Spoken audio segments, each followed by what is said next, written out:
And welcome to the program. And we're coming to you today from Turtle Beach House 2, one of my 6 beach houses here on Tham Luang Beach in Phang Nga. Now, as you know, southern Thailand has been somewhat at the epicenter of media this week regarding Thailand and some security concerns. So I'm going to go through that today, but there are other stories, of course, happening around Thailand that probably deserve your attention, and very happy to talk about those as well. But our focus is this sort of safety issue. But of course, we've got the Prime Minister hanging on by a thread, more so after revelations yesterday. And I'll get to that. I think some people misinterpreted the story, thinking that I actually thought Thaksin Shinawatra was ill, and his neck brace and everything was all part of his recovery.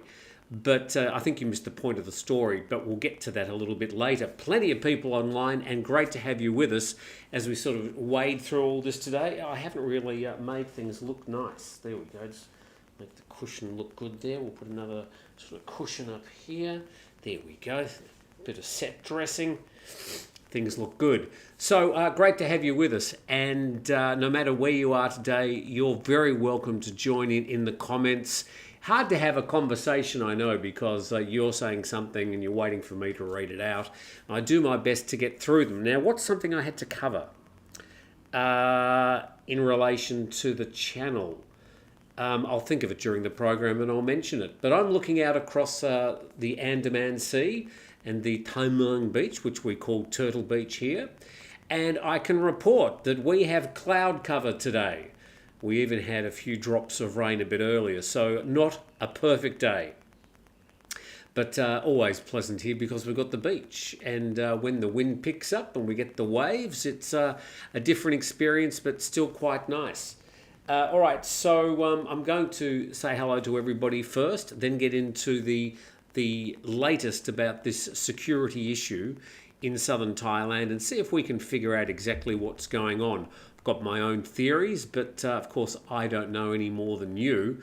But I have been reading up on just about every single article from every nook and cranny of Thai media to try and sort of form at least what I'd consider an intelligent appraisal of what's going on.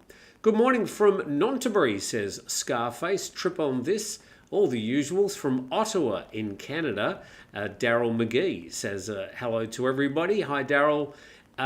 John D. Swaddy Cup from Melbourne, Australia. Dream Mix from LA, California. It's like the United Nations, isn't it? We've sort of got people from around the world. Who would have thought when we were going to school that one day we'd be able to sit in front of a piece of flat plastic and talk to each other in just about anywhere around the world. I used to worry about remembering phone numbers. How are you with this? This is a phenomenon I think that is a little bit unique to the older generation, where I used to walk around with maybe 100 telephone numbers in my head. I can even remember my old phone number all these years later, 7523343.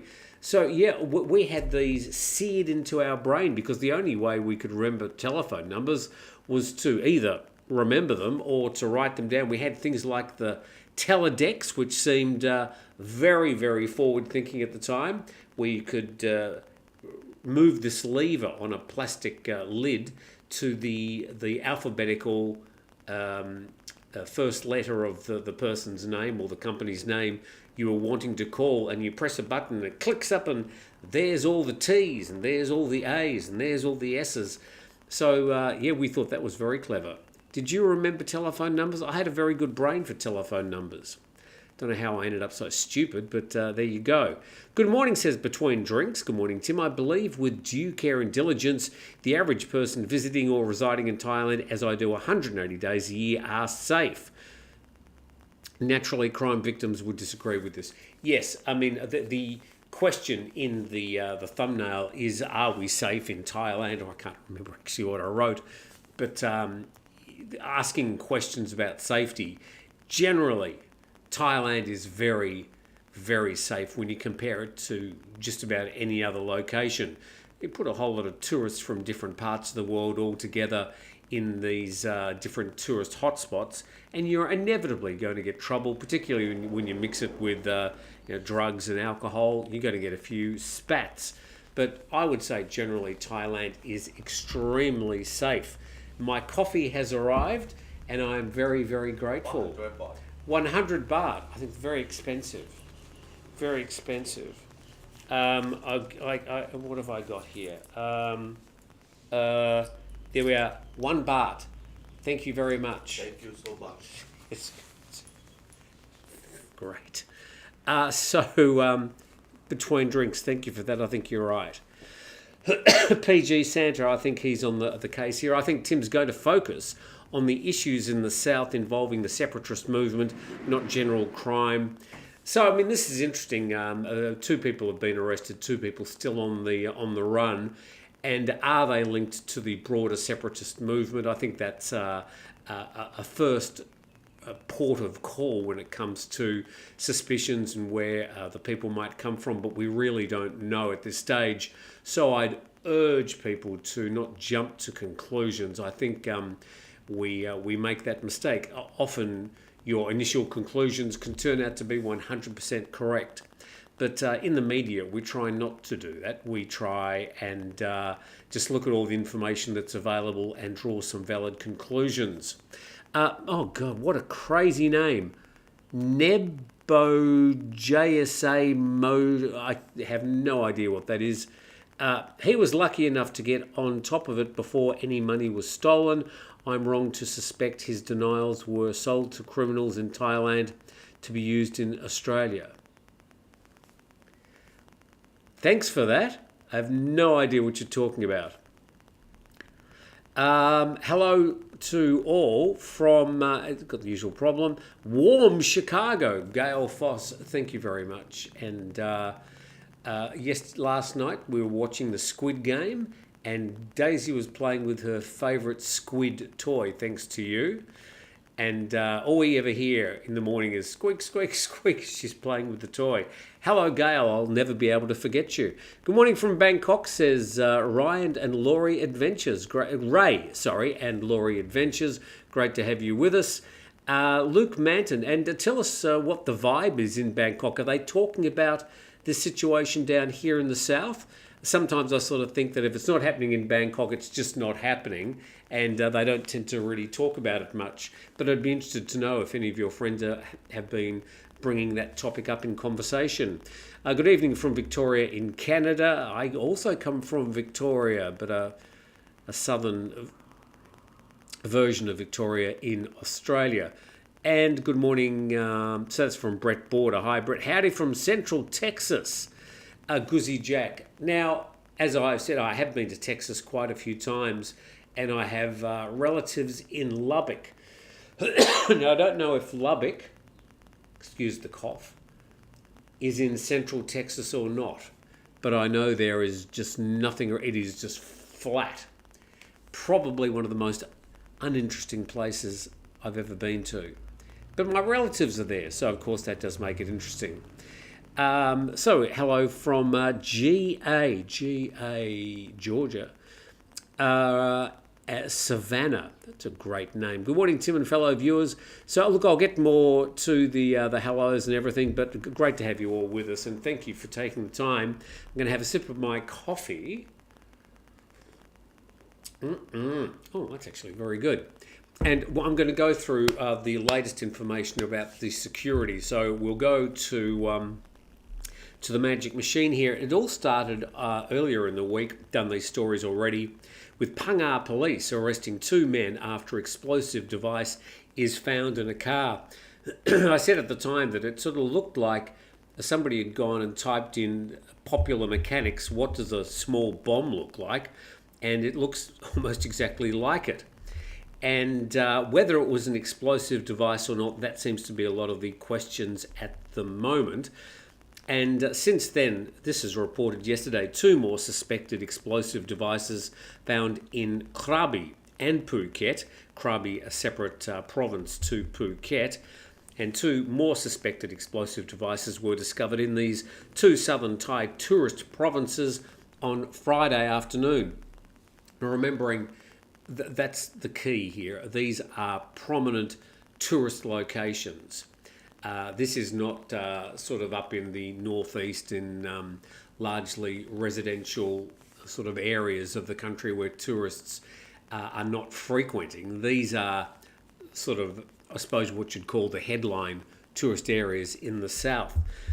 And in Krabi, bomb disposal officers successfully disabled a device near the Pla Bai, that's a sailfish sculpture plaza in Ao Nang. Very popular Instagram location. It's a great big, I don't know, about 5 or 6 meters wide, great big steel sculpture of a sailfish in the plaza, and always a lot of people milling around, admiring the sculpture and also getting their photo taken in front of it. And the object, which resembled an artificial rock, had been planted on the seawall near the sculpture in what they call the bustling commercial and tourist zone. An initial inspection showed the object, suspected to be a homemade explosive device, was similar in design to the one found recently, which I just showed you earlier, in Phang Nga province. And as I said, the location is a well-known photography spot in Ao Nang Beach. And an explosive ordnance disposal team was called to examine the device. They safely disarmed it, said it had been fitted with a 100-day countdown timer. Certainly thinking about the future there, 120 days, some 4 months ahead. So they found another suspicious object at the Shinawatra beach, which is about 2 kilometres away from Ao Nang Beach, just north, the same strip of beach basically, but it's at the other end. And the item, resembling a PVC pipe about 4 to 6 inches in length, was retrieved using a rope for safety. Here's a bit of a map showing you what's going on. The red circle there is circling the Ao Nang and Noparat beaches in Krabi. The blue arrow is pointing to the island of Phuket, and the green cross is where the initial object was found in Phang Nga. I think it was Tuesday afternoon or Wednesday. So that gives you an idea of sort of the scope of where all this is happening. We go to the next item here. If you don't sort of know where we are, the red circle there, Bangkok. The blue arrow pointing to where we were just showing there, Phang Nga, Krabi and Phuket. The red arrow there pointing to the Malaysian border. A lot of people thinking that the issue stemmed to long-standing southern insurgency and violence centred around the Malay border in the south of Thailand. And in Phuket, EOD officers destroyed a second suspected object on Patong Beach on Friday, and it was buried in the sand beneath a tree about 400 metres from the Bangla Patong police booth. Now, if there's a sort of a hot centre of Phuket, it would be around that police booth, the big Patong Beach sign, and Bangla, the entrance to Bangla Road, which is the sort of the red light walking street in Phuket. So that's where that was found. And a search on Friday led authorities to a second site located about 50 metres from the initial discovery. That device was retrieved and destroyed. And 2 suspects linked to the airport incident, Suleiman and Muhammad Wadang, were arrested. 2 others remain at large, we read down the bottom. And in the middle there, the 2 men told police that 4 explosive devices had been planted, 1 hidden in a motorcycle abandoned near the Phuket International Airport, 2 in Patong Beach and 1 at Prom Tep Cape. Prom Tep Cape, right down the very, very south of Phuket Island. It's a cape, as it mentions, and it's got palm trees on it, and people stand up the top of it, and sort of the sun sets over that, very picturesque, and they get hundreds of tour buses down there. Strangely, you can avoid all the crowds and stand at any West Coast beach in Phuket, of which there are about 20, and enjoy exactly the same sunset, but they all love going down to Prom Tep Cape. And then from the Phuket News, this headline, final devices found at Patong and Surin Beach, and authorities in Phuket have recovered the last 2 remaining explosive devices confessed to by the suspect arrested for planting them, with the latest found at Surin Beach. Picture there of the one found at Patong Beach. And the discovery followed searches at Surin Beach earlier, where officers found 2 suspicious objects. And their search led to the discovery of one suspicious object buried under a tree near a bathroom at a site where the Department of Public Works is currently working. And then around about 5:20 yesterday, a second suspicious object was found at Surin Beach near a police box and lifeguard station. The object was concealed inside a green resealable drink container. And this is the kicker. Authorities confirmed that all suspicious objects linked to the suspect's confession have now been found across Phuket. And police are assuring the public and making these statements. The statement explained that initial investigations suggest the incidents were not intended to cause harm, but to create a situation and incite public fear. They said the devices, if triggered, would likely have only produced loud noises without significant damage or injury. Now, if you go to the Phuket News, you can read all this showing how they're boosting security and what they're intending to do at the moment. I won't go through all this in detail, but you can imagine that the South is having some increased security at the moment, and authorities urge that anyone who sees suspicious objects or behaviour to call the 24-hour emergency hotlines 191 or 1155 immediately. So there you go, that's the latest. And I sort of concur with what the police have been saying about this and their analysis, in looking at both the size of the objects found and the fact that there is little or no explosives connected to these timers. And there's also in many of the objects boards, like IC chip boards with electronics and stuff on them, but very little in the way of explosives. I mean, that hasn't really been... they haven't spoken much about the weight or the size of the actual explosive parts of these devices, except to say that if they went off, they would have been more likely to have made a loud bang than to have caused any damage. So I think we need to look at it in light of what's been found so far. They do have these 2, a 29 and a 39-year-old in custody. Obviously, they've urged them to provide them with as much information as they can, and they will be trying to catch those other 2 men as soon as possible so they will find out any further information.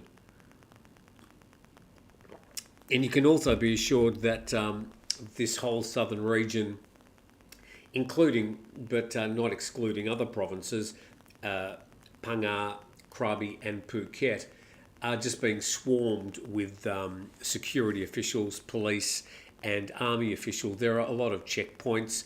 It's all very cordial. There's nothing when I've rolled up to these checkpoints.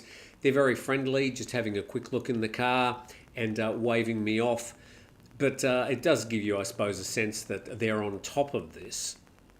And I'm pretty sure the initial device found in Phang Nga was found. Police knew exactly what they were looking for as far as looking for a car, a particular car. They sort of knew what was coming. To get into Phuket, you've pretty well got to make your way up through Krabi and then to Phang Nga town before you start making your way down towards Phuket. So if you're coming from the deep south, Phang Nga is just one of your ports of entry before you finally get to Phuket.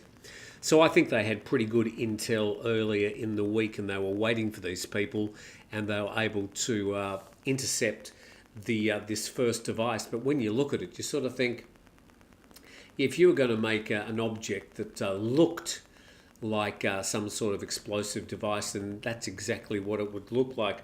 But they're very small, and as I said, they don't seem to have any large amounts, although it hasn't been sort of shown or weighed or proven. There seems to be very little in the way of explosives connected to these. There was one motorcycle they found at the Phuket International Airport, abandoned by one of the other 2 men that haven't been found yet. And when they isolated that motorcycle and exploded it, well, sort of, it was a controlled, they basically shot at it. And the thing exploded into millions of little pieces.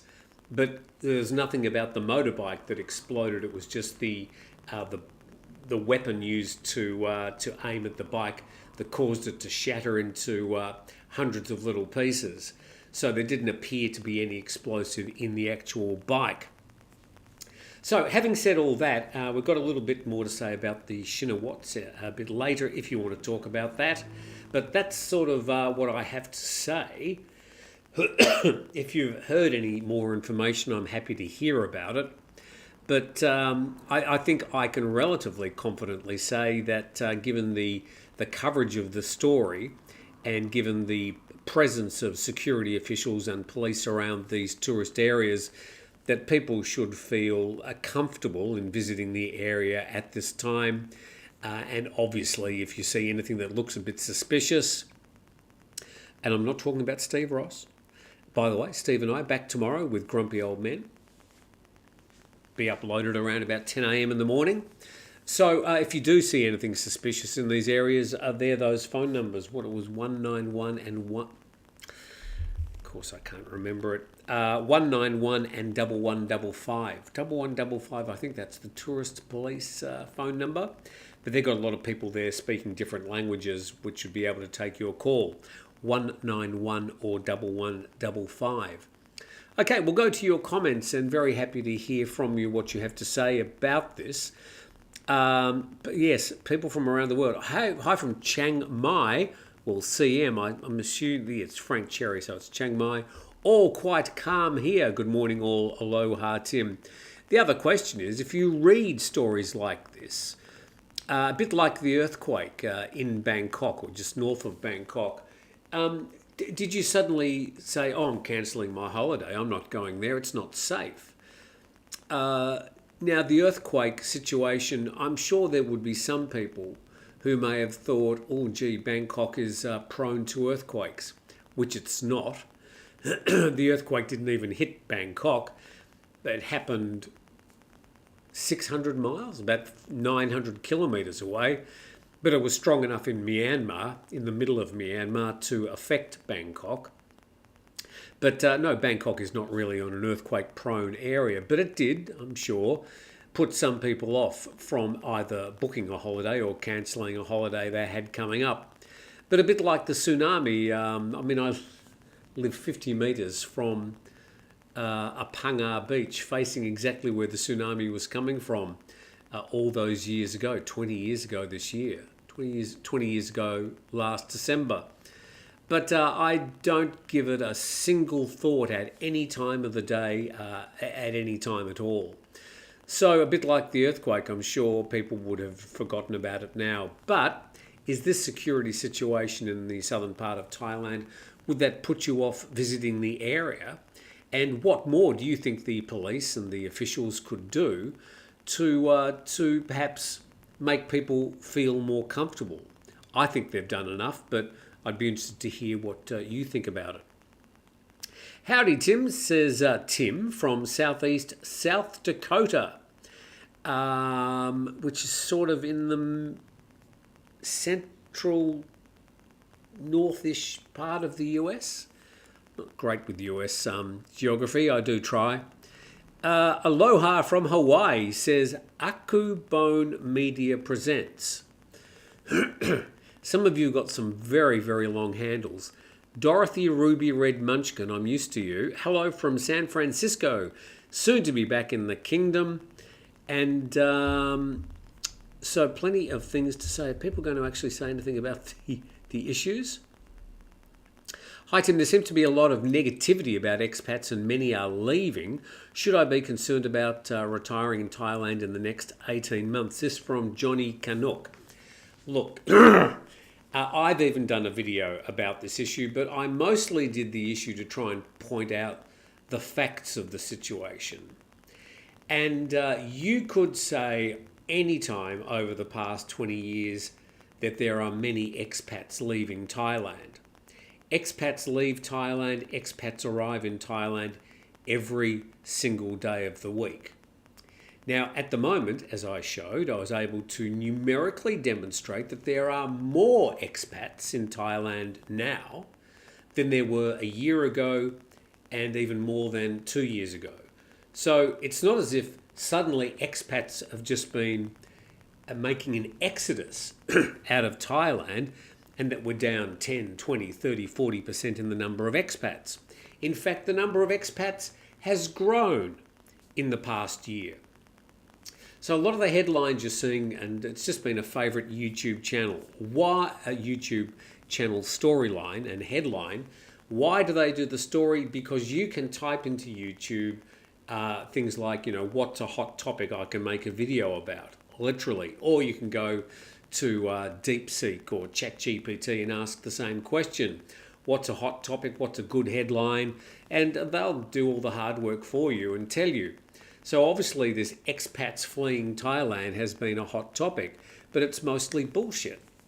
Now, if you wanted to say that there is a group of expats that have been more prominent in leaving Thailand, perhaps they're from the UK or the US. Now, I don't have specific numbers about each different country, and I don't think anybody else does either who might be leaving Thailand at the moment. So it's really only anecdotal as to there are more of some nationalities leaving Thailand than others. Sure, there's been a lot more Russians arriving over the past 3 years. There's been a lot more Chinese settling here as well. So has that been, that's where a lot of the growth of the number of expats has come from. But expats are not fleeing Thailand. Now, are there reasons why some of them would? Well, all the things that they seem to be complaining about are issues and topics that have been around for the past 20 or 30 years. Visas do change from time to time.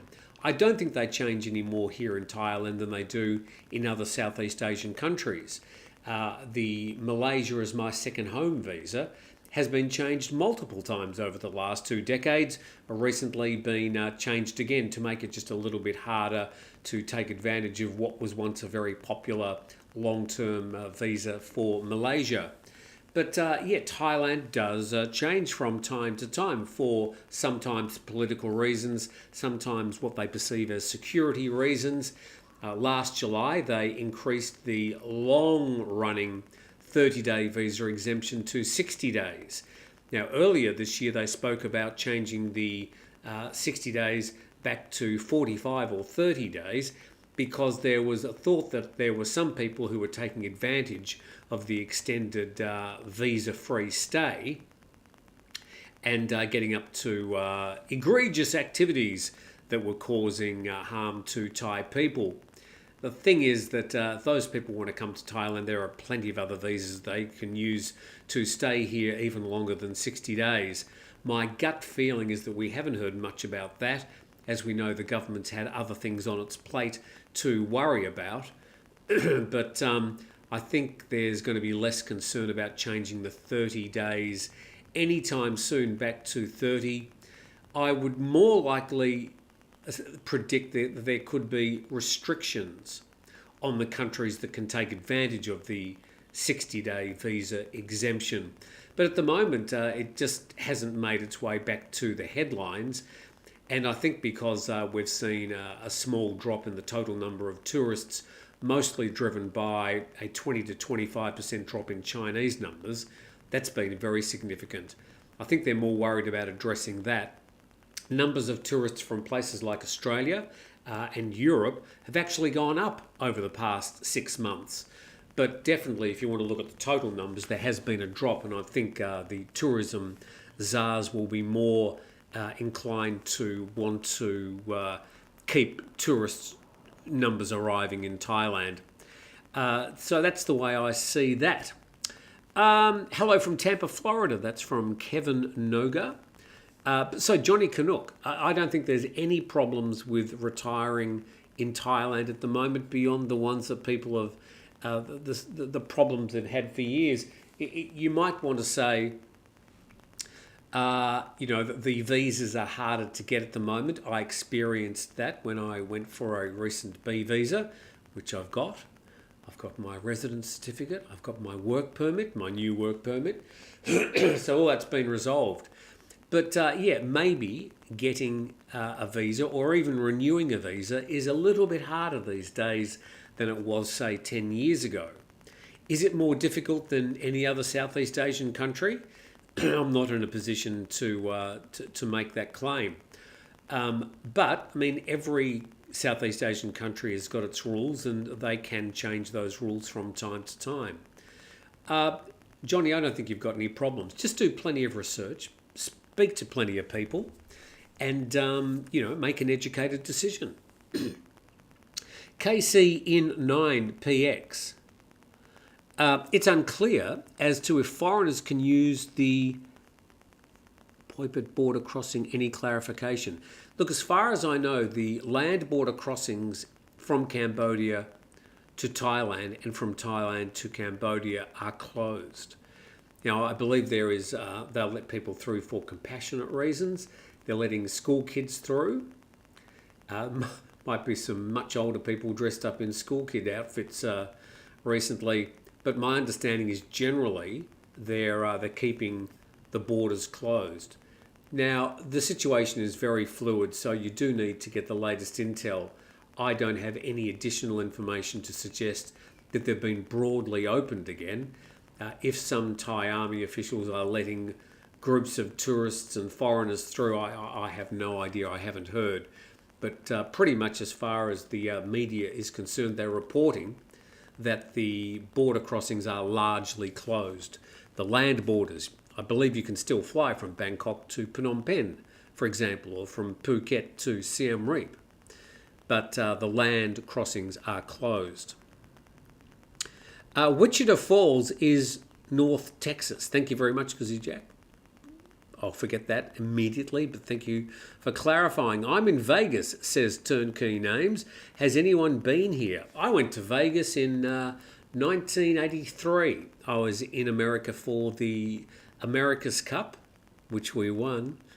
And on my way back, I went to Vegas and I went to see Neil Sedaka, and he was opened with Phyllis Diller. Wow. Two greats in the one show. I also went to a show which was Peter Allen, the Australian, who was performing in Vegas at the time. And who else did I see? Somebody else, can't remember. It's a long time ago. So I have been to Vegas, never into a casino, but I've been into those great big entertainment Vegas shows.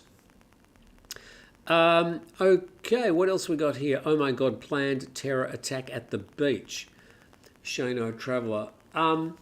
So again, I think if anybody thinks that whoever is behind this is trying to cause harm, it doesn't seem to be borne out by the evidence and by the devices found so far. Now, if they wanted to do harm, I think they would have been much more careful to avoid detection so that they could have a successful outcome. Now, as an Australian, I'm acutely aware of terrorist attacks.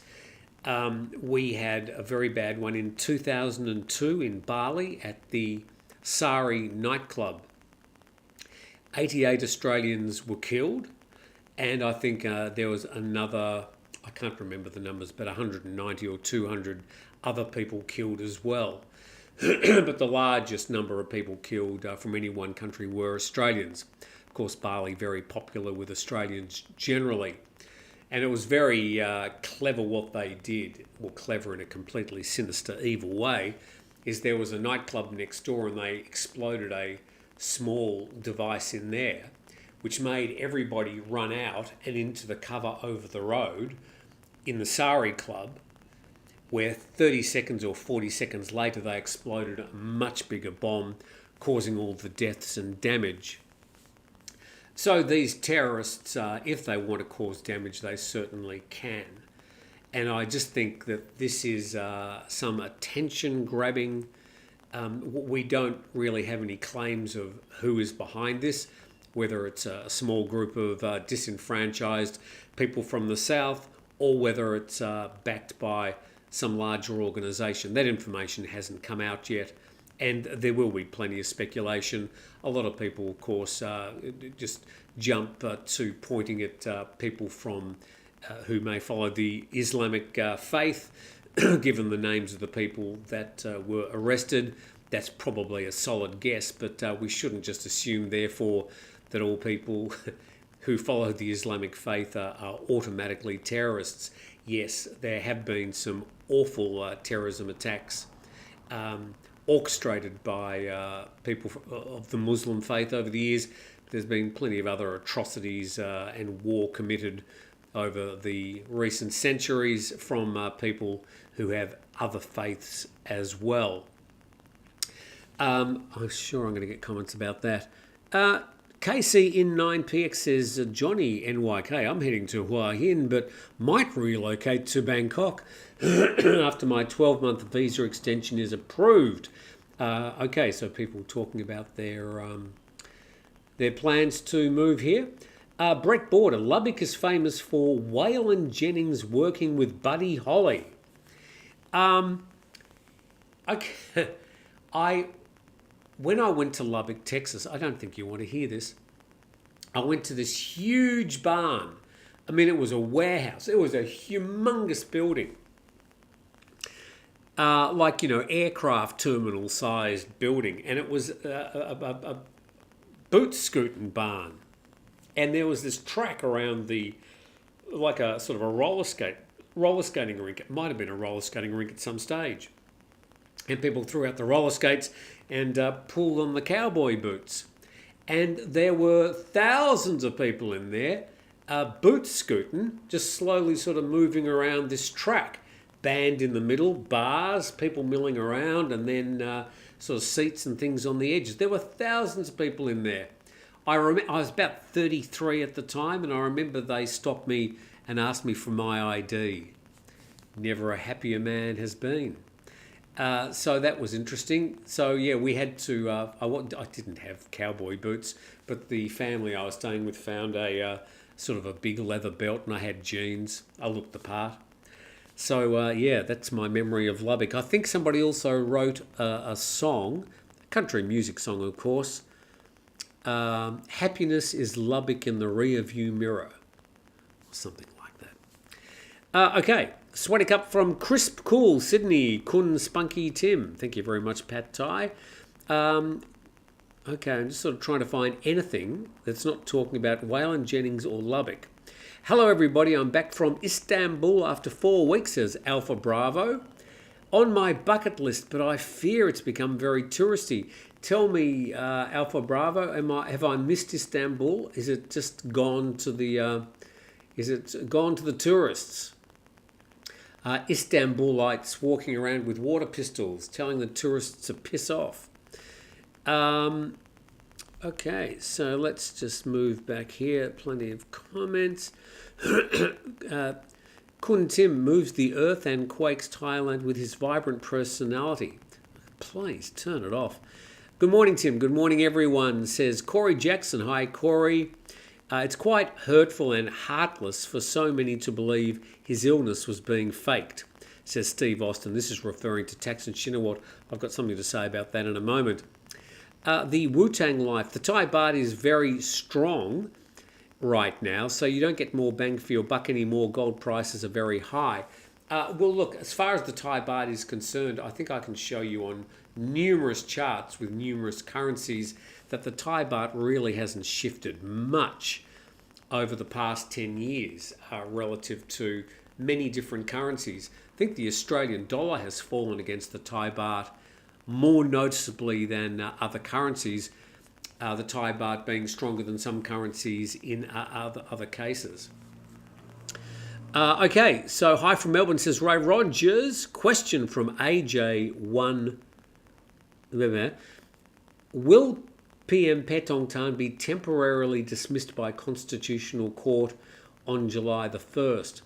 Okay, I suppose, and I'll just read one more before I I get to the issue about the Prime Minister. Because Gordon Duncan says, Tim, there is a large change on demographics of people coming to Thailand. When people come to Thailand for holiday, they come to see Thailand and Thai culture and not other countries' culture. Okay. Again, Gordon, I think you're being very narrow in your focus here. And yeah, look, if you don't like some of the people that are coming from other countries to share exactly the same experience that you come to share, you can either just avoid those areas or just get over yourself. As I keep on saying, if you think some of the tourist areas in Thailand, principally Pattaya, when it comes to maybe people from India, Phuket when it comes to people from Russia, if you feel yourself offended by those people in some way, there is a lot more Thailand. Now, if I walk up and down the street here, I'll barely even see another foreigner, let alone people from any particular country. There is a lot of Thailand to visit where you can avoid tourists generally or people from different countries. But I think you need to realise that as the middle class in places like China and India specifically, these middle classes are growing so quickly and they're becoming a lot wealthier and they're starting to travel. You're going to see them more often. And they probably find a lot of your habits not to their taste as well. So I think we just need to be a little bit more forgiving and, dare I say, tolerant when it comes to these people. You know, the Thais are smart. That when they see people coming from a particular ethnicity or country, they'll change the menus, they'll change signs, they'll change both the language on their menus and some of the menu items. You'll see them opening Indian food shops in Pattaya. So they're out to make a buck, no matter who the tourists are. And there were plenty of changes made in the 2000s to cater for people who spoke English and people who came from European countries and places like Australia and the UK. I don't think I am talking about the UK separate from Europe these days. I think that's the idea, isn't it? That's what you wanted? So, yeah. So both from Europe and the UK and Australia, and plenty of changes with English added to a lot of the menus. So I think the Thais are just quite smart when it comes to making as much money from any particular group that are visiting Thailand at any one time. Sorry to get stuck into you there, Gordon. I sort of cringe when people say things like that. Alpha Bravo, have the airlines built a syndicate for high ticket prices? They don't come down. Look, my gut feeling is we're not in the next foreseeable future, short or mid-term, going to see airline ticket prices coming days when we had so many airlines. It was so competitive. Those days have just gone. The models changed, and they want to make a buck. The days of competitive airfares, in some cases, are sort of over, and it's harder to find the cheaper fares. And generally, the price of airfares around the world has increased. Gordon's back. He says the Cambodian-Thai border are fully closed no matter what your nationality. Thanks if you have got that information. Thank you very, very much. As I said, as far as I know, except for compassionate reasons or school kids moving from one side to the other, they are pretty much closed. Craig West, Australia just announced a travel warning today for Thailand.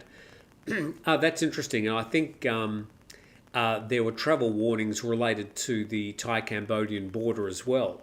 Obviously not a problem if you don't go near the Thai-Cambodian border.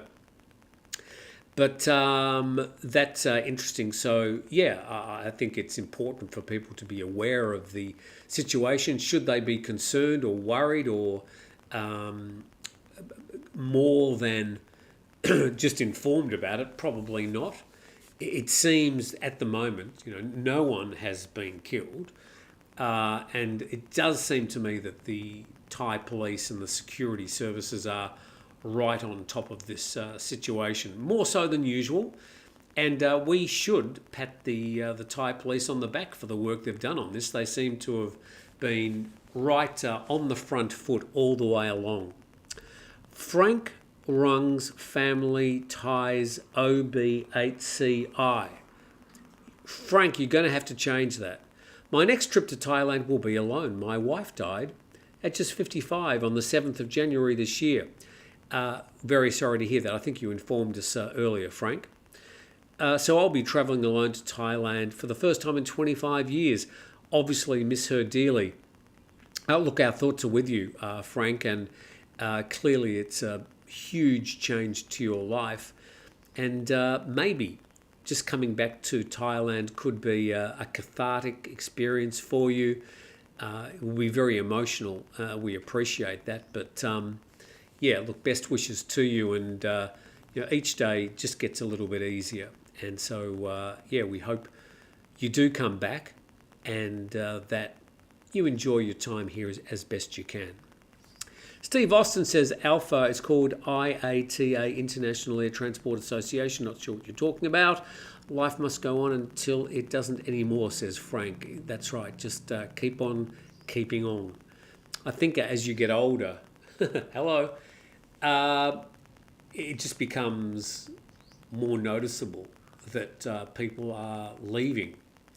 People are dying. And as I was being asked yesterday, when are you going back to Australia? I said, well, probably, when somebody dies, I'll be going back for a funeral. Just more of them as you get older. It's just the way things are. Okay. Who is Neil, Phyllis, or Peter Allen? Neil Sedaka was a songwriter. He's had a bit of a resurgence. He's in his 80s now. But he wrote hits like, Hey, Carol, I think it's Carol.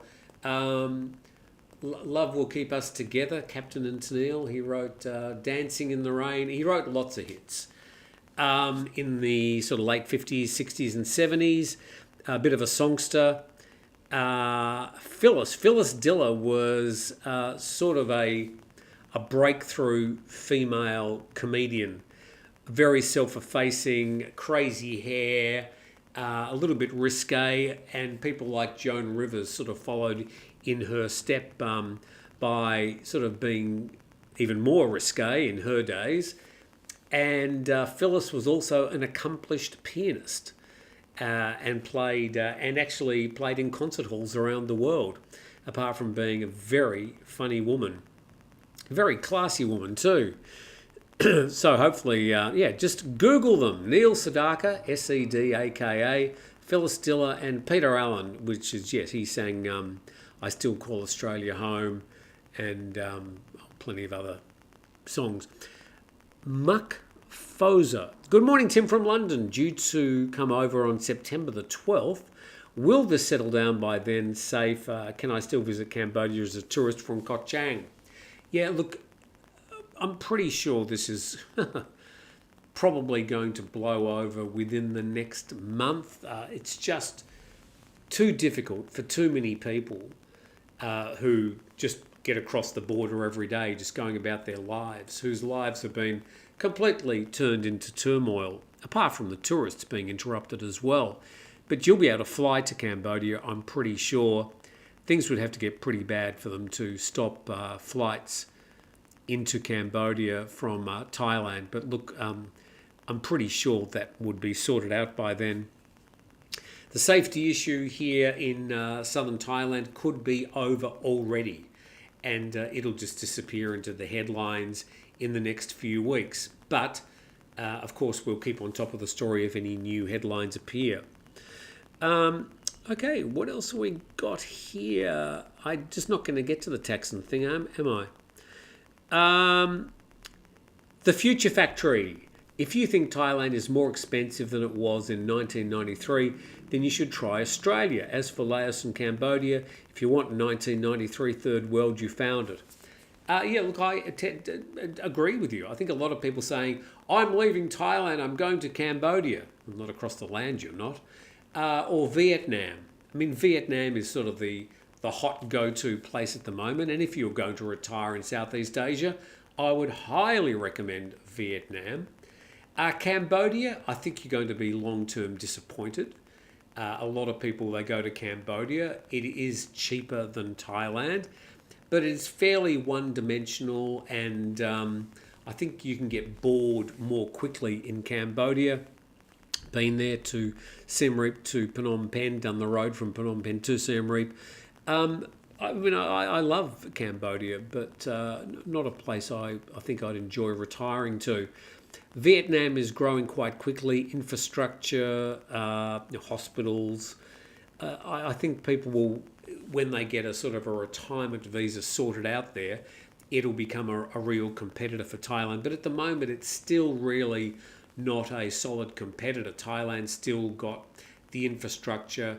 It's got the visas. They might be more difficult to get than they used to, but they've still got a lot more options for people to stay here long term. I do want to do a program one day, but I'm trying to find somebody from Cambodia, Vietnam and Malaysia to sit down with me and talk about retiring or long stays in those countries, so we can have a good comparison to maybe give you some more information on the topic. Okay, so what else have we got here? Thank you, Tim. Your kind sentiments mean a lot. Frank, no problems. They should have a sequel to Four Weddings and a Funeral, but completely reversed. I get it. TSL 56, the question we always have to ask ourselves with unrest in Thailand is who is financing it? Southern separatists are often guns for hire, and in times of political unrest in Bangkok, I think you had more to say, but it disappeared. Well, of course, I mean, when it comes to the Southern insurgency, it's been going for a century, probably more noticeably in the last 2 decades. As to who's funding it, well, there are 2 or 3 major organisations. I'm not going to go and talk about them now because it's a topic in its own. And there is violence in the southern 3 provinces, Pattani, Yala and Narathiwat. But as far as foreigners being sort of caught up in any of that, it's very, very, very rare. There are hundreds of passenger vans with tourists doing visa runs, Malaysians coming to Thailand, Thais going to Malaysia every single day without a single incident. So I think like all these skirmishes around the world, we need to focus on exactly where they're happening and who they're happening to. But it's a fair question who's financing it, but I think we already know that answer. Those organisations have shown themselves, they've put their hands up, and they've admitted to some of the violence in the past.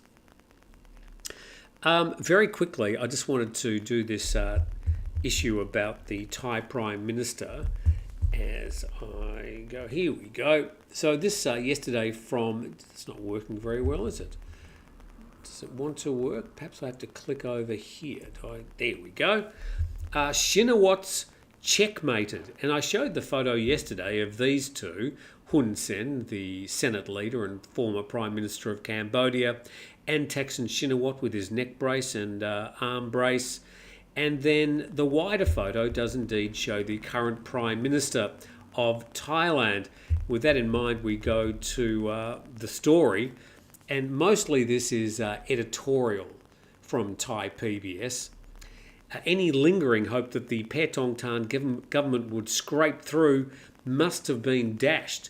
And Thais don't trust Cambodia's Hun Sen. Cambodians don't trust Hun Sen either. But whatever he says about the Shinawatra family has been bought bitterly by some, gratefully by others. Hun Sen claiming that the neck brace and the arm brace were just performative. They were just props that he'd put on when the cameras are around or the media's around, and then he'd, with a wry smile, take them off and put them back in the back of his car. The fact that Paetongtarn Shinawatra's in that photo with Hun Sen and Thaksin, she knew, and I think this is the point, that here is some evidence that she knew exactly what was going on. And people have basically known that he wasn't sick all along. But now we sort of have solid evidence. And the evidence goes all the way to the top. to the highest position you can have in Thailand, barring the monarchy, which is the position of Prime Minister. So she's in just a world of trouble after these revelations. We go on. The ruling Thai coalition is untenable, says this article. It was very weak yesterday, but it's comatose today due to Hun Sen. The Shinawats are backpedaling, and so is the whole Per-Thai party. Thai politics will never be the same. In a Bangkok Post article, Premier opts for forgiveness. And this is her reaction to the comments made by Hun Sen. And I said yesterday, if she doesn't react, if she doesn't deny it or remain silent on the matter, then she's complicit in the matter. Let's see what she did say. Neither Ms. Paetongtarn, that's the Prime Minister, nor her father, the former Prime Minister of Thailand, Thaksin Shinawatra, has issued a formal rebuttal to Hun Sen's comments. Rather than addressing the content of Hun Sen's remarks directly, Ms. Paetongtarn took to Instagram to share a reflective teaching from a revered Thai Buddhist nun, who said, "Forgive if you have the opportunity to do so, then please do. Whether they're aware of your forgiveness or not, the lightness, clarity and ease already arise within your own heart." And in his live stream, Hun Sen alleged that Thaksin was not genuinely ill and that the former Premier had worn the medical devices merely for the sake of photographs. And quoting Hun Sen, "I flew to Bangkok to visit Thaksin, presumably in hospital. He was not ill at all, but when it came to take photos, he asked for props, a neck brace and arm brace, to appear unwell. As soon as the photos were done, he removed them and went to dine. That's not illness, that's theatre." And then I've written in red, because I think this is important, Hun Sen further claimed that Ms. Paetongtarn was fully aware that her father was not genuinely unwell, yet she took part in deceiving the Constitutional Court. So, I mean, here's a man who, like him or hate him, and a lot of people hate him, I don't hold him in high regard, but he was the former Prime Minister and currently the Senate leader in Cambodia. And if he was asked to testify on what he's claimed in the media, that would be just an automatic end to the any future the Chinawats would have in Thailand. So I think that was quite a big story yesterday, and I think that photo with Paetongtarn in the photo with Thaksin with his neck brace and looking unwell, and Hun Sen smiling wryly, actually holding on to Thaksin's hand. I think all three of them need to have a good look into the mirror. So let's see what you have to say as we sort of wind up today. I'm just going to move the iPad over there so I've got better access. I'm going to have a quick suck of the coffee here. Thanks for being with us. You've been with us for an hour. You're crazy. I'm in beach house number 2 today. If you go to beachhousethailand.com, 6 bespoke beach houses, all available for rent. Good deal for you at the moment. Things are a bit quiet, and we're in the wet season. Well, yesterday was spectacular. But Beach House Thailand, if you'd like to have a very quiet, relaxed stay on a remote Thai beach. Okay, so I'm going to scroll down, then scroll back up again, see how we go. Fun Size Media, I arrive on October the 12th, not really worried, or should I be? No. Look, these crises happen. They happen in the government from time to time. Even when they had a coup, tourists were arriving, driving past a couple of police, a few army officials. You really wouldn't know. Teflon Thailand, the tourism always rises to the top. Very friendly people in Vietnam, says Fun-Sized Media. Overwhelming at times, especially in the countryside. Yeah, I find generally people in Thailand are also very pleasant. In my travels around the world, I've generally found most people very pleasant. I think it's the way you sort of look at life, isn't it? Hope the crowd increases at Victory Monument. Thais have a lot to protest about. There are protests in Bangkok this weekend. The size of those protests will be a barometer, and the barometer will be very closely watched by the Thai administration. They've got a big decision to make, I think, over the next 3 or 4 days. Do they hang on to this increasingly unpopular and weak Prime Minister and replace her? Last week I was thinking that she might hang on, but I think after these revelations from Hun Sen, her position is completely untenable now, and she'll simply have to resign. But we'll see what happens with these protests on the weekend and what pressure they may bring to bear on the current administration. Frank, I was tempted to get a one-way ticket to Thailand, but it comes with its own risks because you need an onward ticket flight to proceed further, so it would not solve the 60-day, 30-day dilemma. Look, I have been to Malaysia in the last month 3 times. I'd love to tell the full story one day, but I was never asked for an onward ticket when I was coming back to Thailand.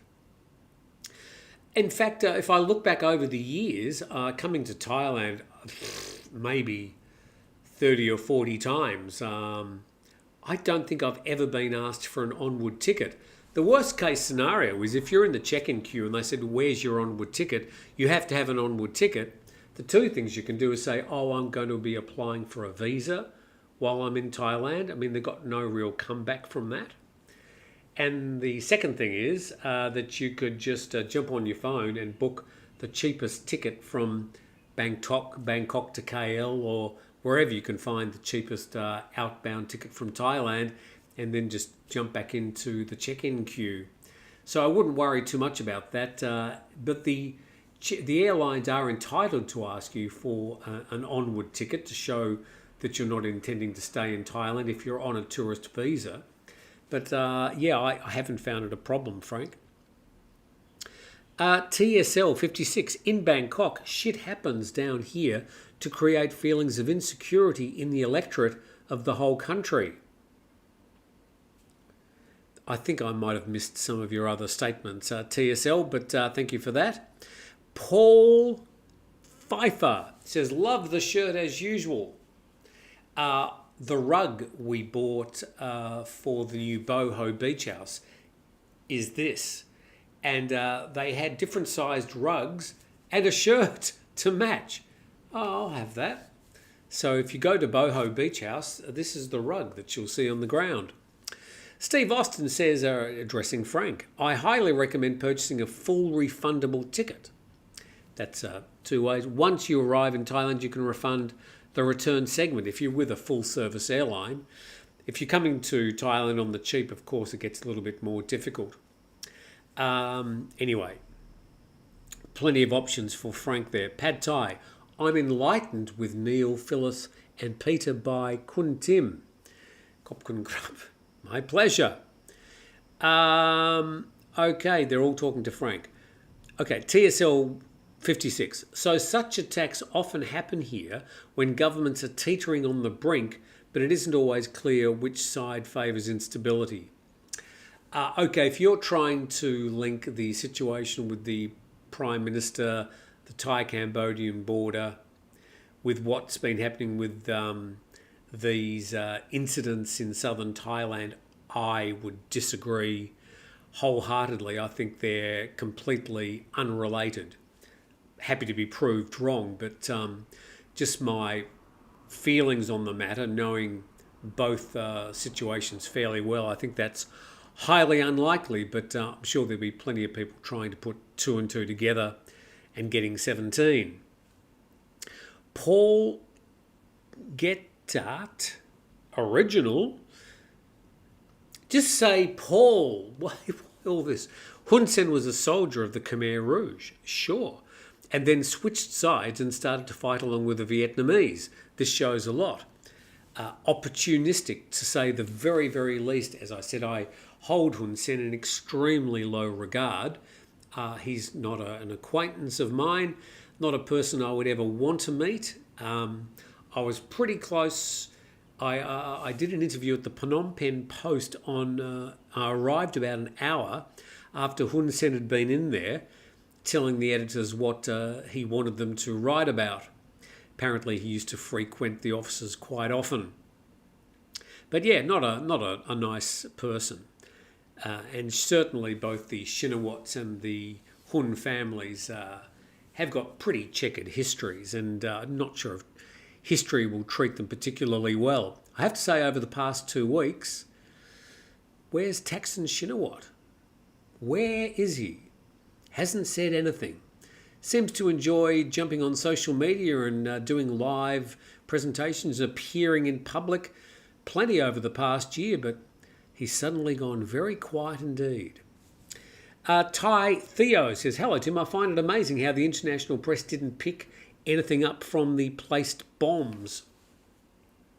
Yeah, it's just been one of those stories. I think if something had exploded, if somebody had been harmed, we would have heard a lot more about it. But it seems the security officials have been very active and very professional about the way they've handled this, and they've found all the devices. Or have they? I don't know. But yeah, it is interesting that it hasn't made the international media at all. Well, not yet anyway.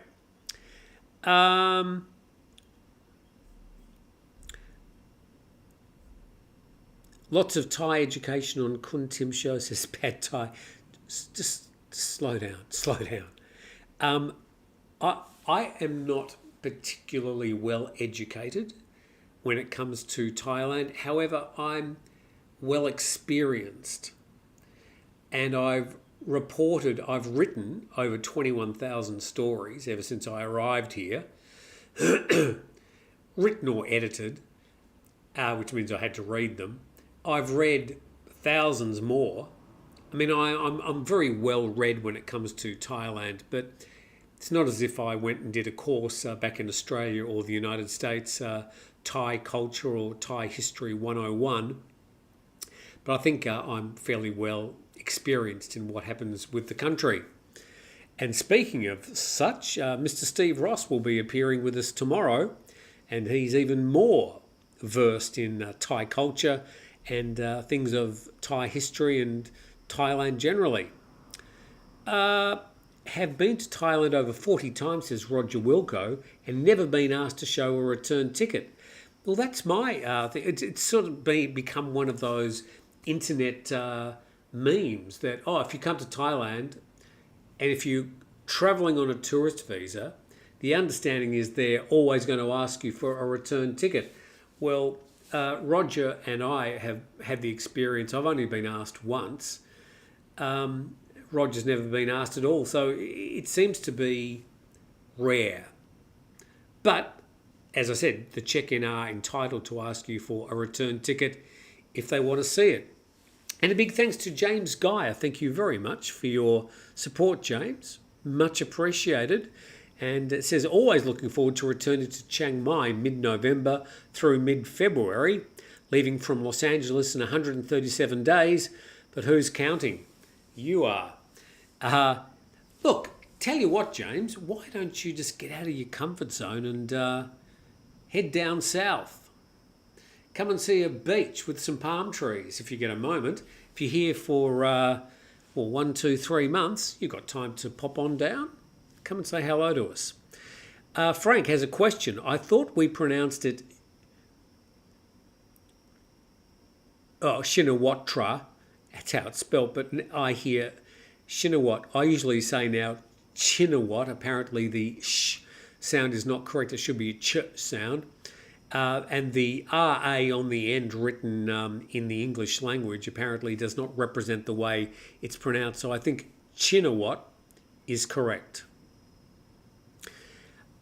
I'll ask Steve again tomorrow because he'll love spending 5 minutes and explaining it to you. The news in English was updated very slow as well compared to Thai news sources. The Chinawat soap is very pleasant to witness from close by, says Thai Teo.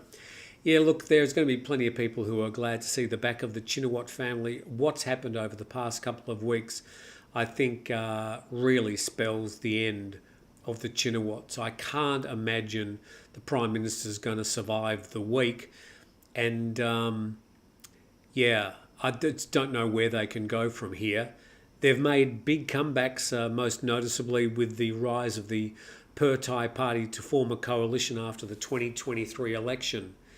But yeah, I think this could be the end of the Shinawatra dynasty here in Thailand, and that may not necessarily be a bad thing. Happy Buddha says, one thing I've learned about Thailand is that no matter what's going on with the political situation, the people are wonderful and welcoming most of the time. I've never been asked for a return ticket. Yeah, I find most people in Thailand very pleasant. I live here. I've lived here for 14 years. I plan to live here for the rest of my life. So it suits me. Not going to suit everybody, but it suits me. Any Kiwis coming to Thailand as a tourist, Air New Zealand will not let you through check-in without proof of a return flight. Okay, so this comes from Singasipa. Okay, gotcha. Okay, well, there you go. I haven't had that problem, but Air New Zealand appear to be on it. Now, it may...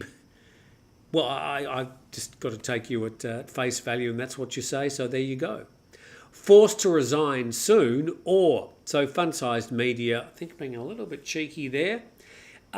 It is, I have to say, extremely unlikely that the military would intervene. Extremely unlikely. Not impossible, but I would say, educated guess, that it's extremely unlikely. I think what appears to be most likely at the moment is Per-Thai will sit her down and say, that's it, honey, the fun's over, and we're going to replace you. The Per-Thai have got another prime ministerial candidate, which was announced after the 2023 election. Chai Kasum Nitsari. Chai Kasum Nitsari, I think that's his name. Might have the first name wrong, but he's ready to jump in. Very experienced elder politician. Had some health scares, but is there ready to take the position. Per-Thai would be just battling and doing anything they can to retain the coalition and not have to call a new election. Going to be an interesting week. Security tightened a little bit at CNX, that's the Chiang Mai Airport. Chiang Mai Airport yesterday, police patrols, sure.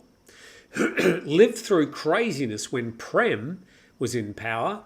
Goodness, 40-year expat. And attempted coups as well as being in Manila on business when Marcos was overthrown. I remember that. When Ferdinand Marcos, what was her name? Cory Aquino, and all the yellow ribbons and stuff. Yeah, sort of a people's coup, wasn't it? Dramatic changes for Philippines, sort of back to the future. They've now got a Marcos as president again. So the Philippines keep it all in the family. Singapore likes to keep it all in the family. Thailand likes to keep it all in the family. And Cambodia, like father, like son. Seems to be a bit of a Southeast Asian thing, these political dynasties. Thank you, 40-year expat. And the elephant in the room is whoever is doing the best backdoor deal with the military will hold power. Look, Robbie, I just disagree with you there. I think there is a separation between the military and the government. It's written in the Constitution. There are alliances, but I think the situation has really changed since 2014 when we had the last coup. The military still, of course, have a lot of power in Thailand, but the current leader of the Thai military has just gone out of his way to diffuse any talk of coups in the future. Doesn't mean it's not going to happen, but I just think it is highly unlikely. Now, if an election was called tomorrow, the People's Party would romp to victory. Per-Thai are weakened by this.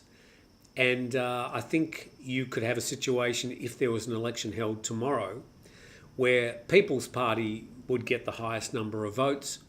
Phum Jai Thai would likely get the second highest number of votes. And Pheu Thai could be relegated to third. I think their days as a strong political presence in Thailand are largely over. But there won't be, it's just unlikely that an election's going to be called. Of course, that is the next thing. You'd have a Prime Minister resigning. An opportunity for a new coalition, that is almost impossible because People's Party and Phum Jai Thai will not work together. And the Conservatives, which is Phum Jai Thai and a handful of old Conservative parties, they just don't have the votes. So any coalition in Thailand is either going to have People's Party or Pheu Thai in it. And Pheu Thai, there's just no way they'd put together a coalition with Phum Jai Thai. Not going to happen. Kun Tim, okay. Comment, let's wait and see how many people show up for the protest in Bangkok. Okay, fair comment. Let's wait and see. Constitutional Court has more power than the PM. Yeah, of course it does. But the Constitutional Court, they are going to sit, and I think she's probably going to resign before they get the opportunity to hand down a finding. But of course, the Constitutional Court has more power than the PM. But it's a group of people. It's not an individual person. Sam Wild. Hi, Tim. I'm looking forward to my next Australia visit via the Chiang Kong Hoi Sai Laos Luang Pahang bus to Hanoi. Don't do this to me. Train to Saigon, plane to Brisbane, and car to the Tambourine Mountains. Okay, so you're in Laos, but you live in Brisbane. That's what I got from all that. Good luck for your travels. The question is, where would the votes for Pheu Thai go at the next election? Look, they'd largely go to the People's Party. I mean, they've got their own internal problems. Now, if I was to take a very, very global look at the whole thing, I would have thought that a pardon could be organised for... I'm trying to think of his name, the past leader of the People's Party when they were the Move Forward Party. Oh, heavens, why have I forgotten? Anyway, if he... I've got the name on the top of my tongue. It's left my 66-year-old brain. But he was very popular, good-looking young guy, 42, highly educated, currently living in the US. Tim? That was his nickname. If he was pardoned and came back, they held an election, they'd be swept to power, and that would be a big change. But that's not likely to happen. Anyway, you can speculate for all you like. What the hell's his name? Lim Jaronrat. Lim Jaronrat is his surname. Peter Lim Jaronrat. Thank you very much, Robbie and Juan and Grunt Max and Alpha Bravo. Peter Lim Jaronrat, whose nickname was Tim. That's all we've got today. Thanks very much. We've covered a lot of ground, but the takeaways are I'm pretty sure security officials and police have got this issue in southern Thailand under control. I'm pretty sure they knew what was happening before they even found anything when they first found an object in that car in Phang Nga. So I wouldn't be personally concerned if I was visiting Phuket. If you're flying into Phuket over the next week, I wouldn't have a second thought about it. You will see increased security, but I don't think there's any safety concerns for people. That's my feeling about the matter. And we'll see this time next week if Prime Minister Paetongtarn Shinawatra is still running the country. We'll wait and see. Back tomorrow with Steve and Grumpy Old Men. Looking forward to sitting down with Steve. Got a bit of a special guest tomorrow. May not be on camera, but he'll be sitting in the sidelines. We'll speak more about him tomorrow. Have a great weekend. Thank you for watching. Thank you for the super chats. We really appreciate your input, your support. And the channel's doing really well. The last month's seen a big growth in subscribers. I'll be hitting 50,000 subscribers in the next month or so. The new format seems to really be working well, where we can really feature 10 minutes about one particular topic rather than just covering things in a perfunctory manner. So thank you for your support. Have a great weekend, and I'm going to finish my coffee. We'll see you next time. Bye for now.